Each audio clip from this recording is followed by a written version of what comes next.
Ukrainian FPV drones relentlessly slaughter Russian reserves in Lyman sector.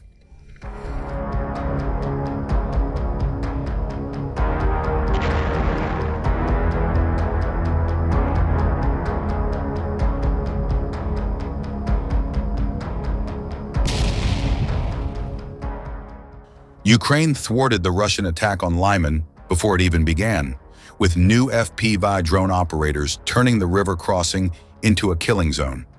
Ukrainian air artillery, drones, and heavy canisters systematically cut off the crossing and destroyed reserves before they could assemble. Now those interdictions are causing Russian logistics to collapse. As bridging efforts stall under repeated strikes, supply columns fragment, and armored groups lose the sustainment and momentum they would need to close on Lyman.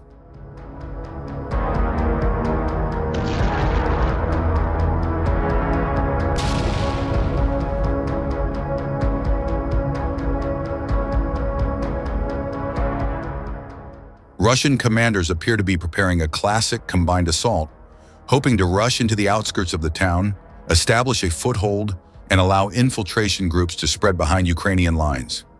To accomplish this, large armored formations are already moving into staging areas. Russian engineered detachments work tirelessly to build pontoon crossings over the Zherebets River, and supplies are readied for the urban battle to begin.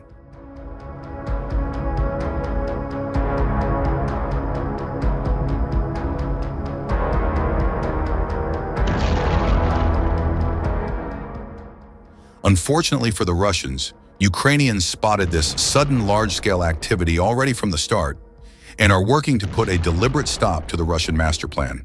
Geolocated footage shows an airstrike recently striking a crossing that engineers were preparing over the Zherebets River near Balka-Zhuravka.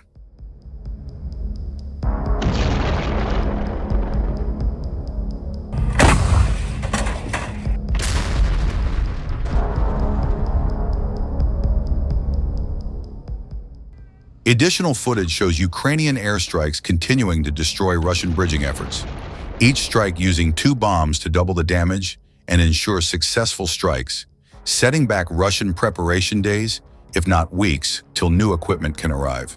The GBU-39 air-launched bombs that Ukrainians are using show incredible resistance to Russian GPS jamming, as a total of 5 bridges were hit and completely destroyed.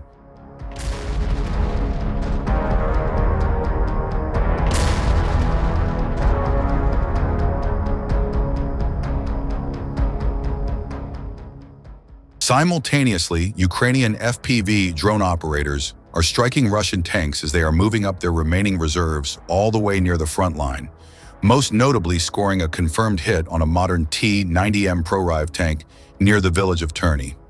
Unfortunately for the Russians, Ukrainian reinforcements have strengthened their position as a new tube artillery brigade recently augmented the 3rd Army Corps.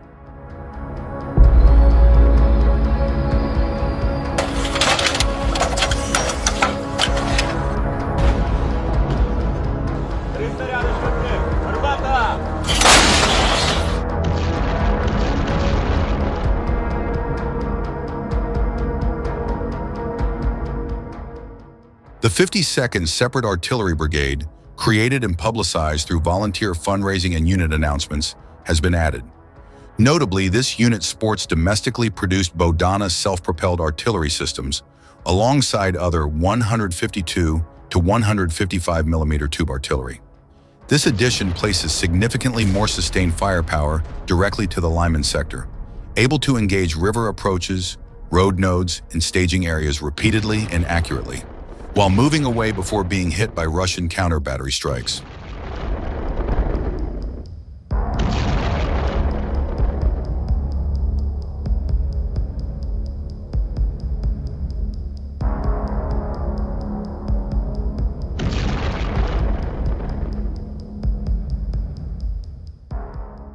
Since the reinforcements arrived, Ukrainian artillery has been busy, as multiple shows of complete fire control confirm coordinated tube artillery missions against Russian ground lines of communication, bridging works, and rear area reserves.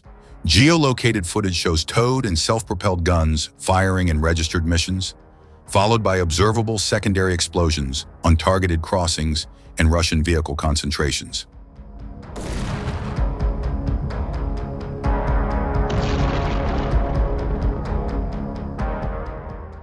The combined effect is immediate, as even Russian engineers cannot construct crossings under sustained Ukrainian artillery fire, and Russian reserve armor is eliminated or dispersed before it can mass. Operationally, this shifts the dynamics in two decisive ways. Firstly, the range and volume of Ukrainian tube artillery now cover the full depth of Russian crossing sites, meaning Ukrainians no longer rely solely on air or FPV strikes to stop Russian bridge building and assault preparations.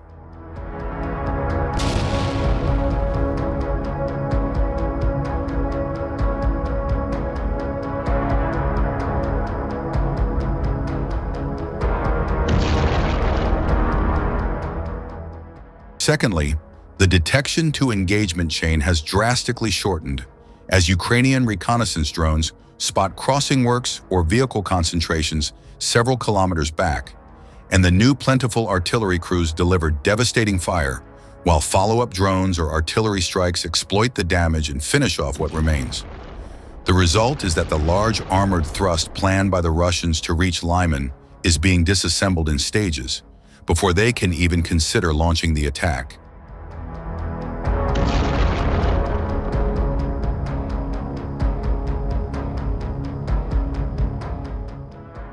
Overall, concentrating armor for a single decisive push has handed Ukraine a predictable series of targets at, and makes engineers and bridging crews highly vulnerable while they work.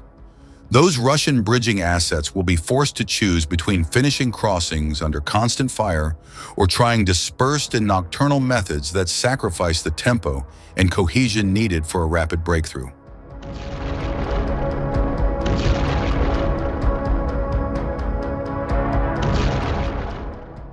By contrast, Ukraine's layered interdiction, combining air and FPV strikes with persistent tube artillery fires and targeted airstrikes, turns approach roads and river crossings into kill zones rather than simple avenues of advance. If this pattern holds, Lyman will be defended in depth, as the town itself will remain protected and surrounding by pre-designated fire zones and zeroed-in highly mobile artillery systems, as even Russian infiltration groups will now come under constant Ukrainian artillery fire.